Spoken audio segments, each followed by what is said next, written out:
Hey guys, இன்றைக்கி வந்து நம்ம சோலோ லெவலிங்கில் சீசன் 1 எபிசோட் 2 பார்க்க போகிறோம். லாஸ்ட் எபிசோட் பார்க்கல அப்படின்னா டிஸ்கிரிப்ஷனில் லிங்க் இருக்குது, செக் பண்ணி பாருங்கள். நம்ம சேனலுக்கு இப்போ தான் வரீங்கன்னா சப்ஸ்கிரைப் போட்டு விட்ருங்க. ஃபுல்லாக பாருங்கள், கதை பிடிச்சிருந்து அப்படின்னா ஒரு லைக் மட்டும் போட்டு விட்ருங்க. தேங்க்யூ.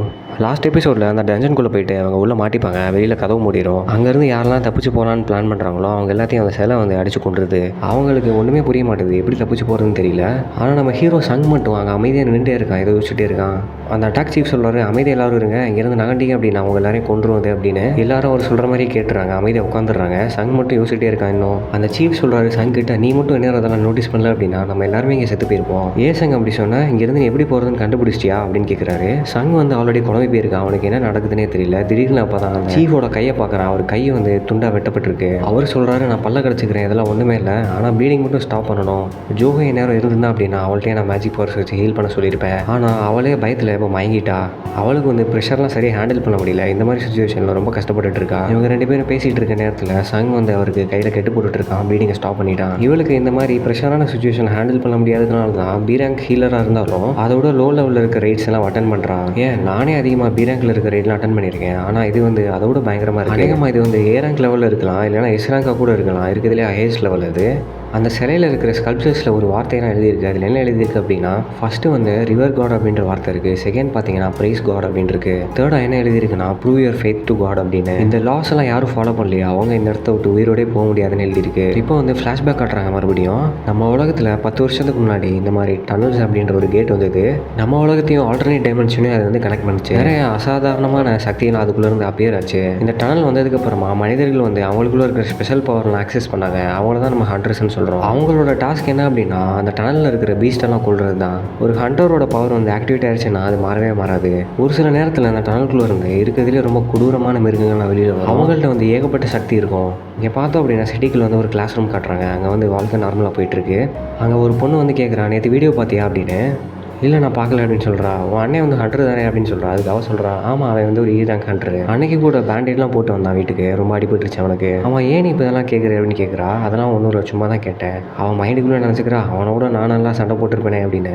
அந்த டனலுக்குள்ளே எல்லாரும் உட்காந்து என்ன பண்ணலாம் அப்படின்னு சொல்லி யோசிச்சு முடிவு பண்ணிட்டு இருக்கேன். அங்கே வந்து ஒருத்தன் கோவமாக எழுந்திரிச்சிடுறான். நானே ரொம்ப நாள் கழிச்சு இப்போ தான் ஒரு சூப்பரான கான்ட்ராக்ட் சைன் பண்ணியிருக்கேன், என்னால் இதில் ரிஸ்க் எடுக்க முடியாது, நான் போகிறேன் இங்கே அப்படின்னு சொல்கிறான். அவனுக்கு வந்து சூப்பர் ஸ்பீட் எபிலிட்டி இருக்குது, அதை வச்சு இங்கேருந்து ஈஸியாக தப்பிச்சு போயிடலாம் அப்படின்னு நினைக்கிறேன். வேகமாக ஓடிட்டா ஸ்டாச்சுஸ்லாம் அட்டாக் பண்ணாது அப்படின்னு நினச்சி அவன் எந்திரிச்சு ஓட ஆரம்பிச்சிட்டான். பயங்கர வேகமாக ஓடுறான். ஆனால் கண்ண மூடி திறக்கிறதுக்குள்ள அந்த ஸ்டாச்சுவோட ஐயில் இருந்து லேசர் லைட் வந்து அவனை பொசுக்கிருச்சு. அவன் அங்கேயே செத்துறான். அவங்க அப்போ தான் புரிஞ்சுக்கிறாங்க, இதுக்கு தப்பிக்கவே முடியாது, தப்பிச்சு போகணும் அப்படின்னா அது சொல்கிறபடி நம்ம கேட்கணும் அப்படின்னு. அப்போ தான் சங் வந்து யோசிக்க ஆரம்பிச்சிட்டான். அவனுக்கு வந்து ஒரு கிளியர் ஐடியா கிடச்சிருக்கு. அது என்ன அப்படின்னு சொல்கிறான். என்னன்னா, அவன் வந்து அந்த கமாண்டர் சீஃப் கிட்ட கேட்குறான், ஃபர்ஸ்ட் ஒரு ஏதோ போட்டிருந்ததில்ல அது என்ன அப்படின்னு. அவர் வந்து ரிவியர் காட் அப்படின்னு சொல்கிறாரு. அதை கேட்ட உடனே சங் வந்து எந்திரிச்சு நின்று மூவ் பண்ண ஆரம்பிச்சிட்டான். மூவ் பண்ணதை பார்த்து அந்த ஸ்டாச்சுவோட ஐஸில் இருந்து லேசர் லைட் வெளியே வர ஆரம்பிச்சிருது. அதுக்குள்ளே சங் வந்து என்ன பண்ணுறான் அப்படின்னா, அவன் அந்த ஸ்டாச்சு முன்னாடி முட்டி போட்டு அந்த ஸ்டாச்சுவை வணங்குறான். அதை பார்த்த உடனே ஸ்டாச்சுவோட ஐஸ்ல இருந்து லேசர் லைட்லாம் போயிடுச்சு. ஓகே, இப்போ சங் வந்து புரிஞ்சுக்கிட்டான் என்ன பண்ணணும் அப்படின்னு. எல்லார்ட்டையும் சொல்கிறான், ஸ்டாச்சு முன்னாடி பவ் பண்ணி உட்காருங்க அப்படின்னு. அந்த கமாண்டர் ஷிப் கேட்குறாரு, ஏதோ நீ கண்டுபிடிச்சிட்டியா சங் அப்படின்னு. அதுக்காக சொல்கிறான், ஆமாம், நீங்கள் வந்து இந்த கிங் ஸ்டாச்சு முன்னாடி பவ் பண்ணி உட்காந்துருந்தீங்க அப்படின்னா அது உங்களை அட்டாக்கே பண்ணாது. ரிவியர் கார்டன் போட்டிருந்தது இல்லையா, அதுக்கு இதுதான் மீனிங். அவங்க எல்லாருமே அது சொல்கிற மாதிரி பவ் பண்ணி உட்காந்துட்டாங்க. அப்போ வந்து ஸ்டாச்சுவோட வாயில் வந்து ஸ்மைல் அப்பியர் ஆயிடுச்சு. அப்போ வந்து இந்த பச்சை கலர் ஹூடி போட்டிருந்தவன் வந்து எந்திரிச்சு நிற்கிறான். ஸ்டாச்சு எதுவுமே பண்ணல, நம்மளாம் தப்புச்சிட்டோம் அப்படின்னு நினச்சி அவன் சந்தோஷத்தில் ஆடுறான். அப்பாடா ஒரு வழியாக முடிஞ்சிச்சடா அப்படின்னு எல்லாரும் எந்திரிச்சிடுறாங்க. அப்போ வந்து சங் நினைக்கிறான், இல்லை இன்னும் இருக்குது. எல்லாரும் யோசிச்சுட்டு இருக்க இந்த நேரத்தில் அந்த ஸ்டாச்சு வந்து எந்திரிச்சு நின்று வர ஆரம்பிச்சிருச்சு. அவங்கள நோக்கி நடந்து வந்துகிட்டே இருக்க கொஞ்சம் கொஞ்சமாக. அப்போ வந்து சங் டென்ஷனாக யோசிக்க ஆரம்பிச்சிட்டான். செகண்ட் வேர்டு வந்து என்ன போட்டிருந்தது அப்படின்னு தெரியுமா அப்படின்னு கேட்குறான். செகண்ட் வேர்டு வந்து ப்ரைஸ் காட் அப்படின்னு போட்டிருந்தது. சரி இருங்க நான் அவனை ட்ரை பண்ணி பார்க்குறேன் அப்படின்னு ஏதோ பண்ணுறாங்க. அவங்க டீமில் இருந்து இன்னொருத்தையும் போயிட்டு இருங்க நான் ட்ரை பண்ணுறேன் அப்படின்னு. முன்னாடி அவன் வந்து வழக்கமாக எப்படி கடவுள் கும்பிடுவானோ அதே மாதிரி முட்டி போட்டு கும்பிட ஆரம்பிச்சிட்டான். சங் வந்து நினைக்கிறான், இது இப்படி இருக்காது வேற மாதிரி இருக்கும் அப்படின்னு. அந்த வார்த்தைகள்லாம் இந்த கடவுளுக்கு ஒத்து போகாதுரா அப்படின்னு நினைக்கிறான். அந்த சிலை என்ன பண்ணிடுதுன்னு பார்த்தீங்க அப்படின்னா, அந்த மடி போட்டு கும்பிட்டுட்டு இருந்தவனை நசுக்கி கொண்டுருச்சு. அவங்கள நோக்கி நடந்து வந்துகிட்டே இருக்கு, ஒரு ஊரால நசுக்கிட்டே இருக்கு. அவங்க வந்து தெரிச்சு ஓட ஆரம்பிச்சிட்டாங்க. அந்த பச்சை கலர் ஃபுட்டி போட்டுட்டு வந்து ஓடி போய் ஒரு சிலை முன்னாடி நின்றுக்கிட்டு நான் தப்பிச்சிட்டேன் அப்படின்னு நினைக்கிறேன் அப்படின்னு சொல்றான். அதுதான் இல்லை, அவனுக்கு பின்னாடி இருந்த சிலை வந்து கத்தி வச்சு அவனை ஒரே போடா போட்டு 2 துண்டா வெட்டிடுச்சு. அவன் செத்து போயிடுறான். சங் வந்து என்ன பண்ணலாம்னு யோசிச்சுட்டே இருக்கான். அவனுக்கு ஒன்றுமே புரியல. ஜோகி அவன் கூட இருக்கா, அவனை கையை பிடிச்சி எடுத்து ஓடிட்டே இருக்காங்க 2 பேரும்.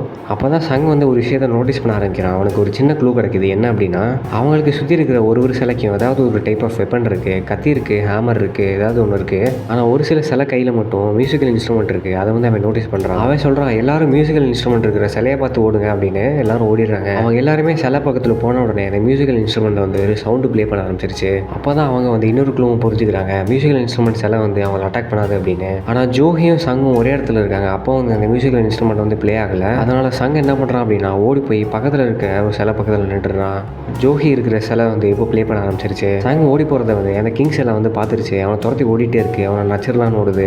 சங் வந்து அவனோட உயிரை கொடுத்து ஓடிட்டு இருக்கான். அவன் ஓடிட்டு இருக்கான். ஆனால் அவனுக்கு பக்கத்தில் இருந்த ஒரு ஷீல்டு வச்ச சிலை வந்து அவனை அடிச்சிருச்சு. அவனால் இப்போ நடக்க முடியல. அவன் எப்படியாவது தவந்து அந்த மியூசிக்கல் இன்ஸ்ட்ருமெண்ட் இருக்கிற சிலைக்கு ஓடிடலாம் அப்படின்னு அவன் வழியாக கஷ்டப்பட்டு தவந்து அந்த சிலை முன்னாடி போய் நின்றுறான். அப்போ ஒரு சாங் வந்து ப்ளே ஆக ஆரம்பிச்சிருச்சு. கிங் வந்து அவரோட சேரில் போய் உட்காந்துடுறாரு. ஓ, இதுதான் பிரைஸ் த காடா அப்படின்னு இப்போ எல்லாரும் புரிஞ்சுக்கிறாங்க. ஆனால் இன்னும் முடிஞ்ச பேரில் அவங்களுக்கு வந்து ஒரு கடைசி டாஸ்க் பாக்கி இருக்குது. ஜோஹி வந்து வேகமாக சங்கிட்ட ஓடி போயிடுறான். அவனோட காலை பார்க்குறான். அவனோட கால் வந்து 2 துண்டாக போயிருது. ஜோஹி வந்து அவளோட ஹீலிங் பவர் வச்சு எப்படியாவது சரி பண்ணிடலாம் அப்படின்னு நினைக்கிறா. ஆனால் அவளுக்கு வந்து பவர் பத்தல. சங்கோட காலை வந்து சரி பண்ண முடியல. இங்கே நடந்த சம்பவத்தெல்லாம் பார்த்துட்டு அந்த சீஃப் வந்து சொல்றாரு, நான் தான் அவங்க எல்லாரையும் ஓட் பண்ண வச்சு இந்த இடத்துக்குள்ள போகலாம் அப்படின்னு முடிவு பண்ணேன். இது எல்லாமே என்னோட தப்பு தான் அப்படின்னு ரிக்ரெட் பண்ணுறாரு. அப்போ வந்து சங் யோசிக்கிறான், இங்கே ஆர்கியூ பண்ணுறதுக்குலாம் டைம் இல்லை, எங்கேயாவது எப்படி வெளியில் போகலான்னு பார்க்கலாம். அவங்க பேசிகிட்டு இருக்க டைமில் அந்த ஸ்டாச்சு வந்து கையை தூக்குது. அப்போ வந்து அந்த இடத்தோட சென்டரில் ஒரு ஸ்டோன் மாதிரி ஸ்ட்ரக்சர் வந்து அப்பியர் ஆயிடுது. அப்போ வந்து எல்லாரும் நினைக்கிறாங்க, இது வந்து சாக்ரிஃபைஸ் பண்ணுற ஒரு கல் மாதிரி இருக்கு. அவங்க லாஸ்ட்டாக என்ன சொல்கிறாங்கன்னு எனக்கே புரிஞ்சிருச்சு. யாராவது பலி கொடுக்கணும் அப்படின்னு பக்கத்தில் இருந்த ஒருத்தன் சொல்கிறான். அவனோட கத்தி எடுத்து இந்த கமாண்டர் சீஃபோட கழுத்தில் வைக்கிறான். நீங்கள் இறந்துருங்க, நீங்கள் தான் அதுக்கெல்லாம் முடிவு எடுத்தீங்க அப்படின்னு. கமாண்டரும் சரி, நான் அதுக்கு பொறுப்பேற்றுக்கிறேன், என்னை சாக்ரிஃபைஸ் பண்ணிடுங்க அப்படின்னு சொல்கிறாரு. அப்போ வந்து சங் சொல்கிறான், நீங்கள் என்னை தூக்கிட்டு போங்க, என்னால் நடக்க முடியாது, அந்த சென்டர் இடத்துக்கு கூட்டிகிட்டு போங்க அப்படின்னு சொல்கிறான். பயப்படாமல் கூட்டிகிட்டு போங்க, இப்போ எதுவுமே நடக்காது அப்படின்னு சொல்கிறான். அவங்களும் அங்கே கூட்டிகிட்டு போயிடுறாங்க. அங்கே என்ன நடக்குது அப்படின்னா, அந்த சென்டரான சர்க்கிள்குள்ளே 4 பேர் இருக்கிறாங்க. அதனால் சுற்றி 4 லைட் எரிய ஆரம்பிச்சிருது. இப்போ எல்லாரும் புரிஞ்சுக்கிறாங்க இந்த இடத்துல ஏதோ நடக்குது அப்படின்னு. அவங்க அந்த இடத்துல வெயிட் பண்ணிகிட்டே இருக்காங்க. ஆனால் இங்கே வெயிட் பண்ணிகிட்டே இருந்தோம்னா நம்மளை காப்பாற்ற யாருமே வரமாட்டாங்களே அப்படின்னு. அப்போ தான் சங்கு வந்து ஒரு யோசனை வருது, அந்த கேட் திறக்கிறதுக்கு 7 நாள் ஆகும். அதை தான் நம்ம டஞ்சன் பிரேக் அப்படின்னு சொல்கிறோம். அதுக்கப்புறமா பீஸ்டெல்லாம் உள்ள ஆரம்பிச்சிருவாங்க. நம்ம அதை கொண்டுருவோம். இந்த ரைடோட அப்ஜெக்டிவ் என்ன அப்படின்னா, அந்த டஞ்சன் பாஸை கொண்டுட்டு இந்த கேட்டை க்ளோஸ் பண்ணுறது தான். இந்த கேட்டை நம்ம இப்போ க்ளோஸ் பண்ண தவறிட்டோம் அப்படின்னா நம்ம உலகத்துக்குள்ள வந்து இந்த பீஸ்டெல்லாம் உள்ளே வந்துடும். சங் வந்து அவனோட ஃபேமிலியெலாம் நினச்சி பார்க்குறான். அவனுக்கு இப்போ வந்து ஒரு ஐடியா தோணுது, நீங்கள் எல்லாரும் இப்போ இந்த சர்க்கிள்குள்ளே வாங்க, நீங்கள் ஒரு ஆள் வரும்போது ஒரு லைட் எரியுது. இந்த லைட்டுக்கும் சர்க்கிள்க்கும் நம்ம ஆள் கரெக்டாக இருக்கிறோம், பயப்படாமல் வாங்க, ஏதாவது நடக்கும் அப்படின்னா நீங்கள் வந்ததுக்கப்புறம் தான் நடக்கும், ஸோ டோன்ட் வரி அப்படின்னு சொல்கிறான். அவங்க எல்லாரும் உள்ளே வந்த உடனே இப்போ அவுட்டர் சர்க்கிளில் பார்த்தீங்க அப்படின்னா ஒரு பெரிய ப்ளூ ஃப்ளேம் எரிய ஆரம்பிச்சிருது. வெளியில் இப்போ அவங்க வந்த கேட்டு திறந்துருச்சு. எல்லாருக்கும் குழப்பமாயிருச்சு. இப்போ கதவு திறந்துருச்சுல, வெளியில் போகலாமா அப்படின்னு நினைக்கிறாங்க.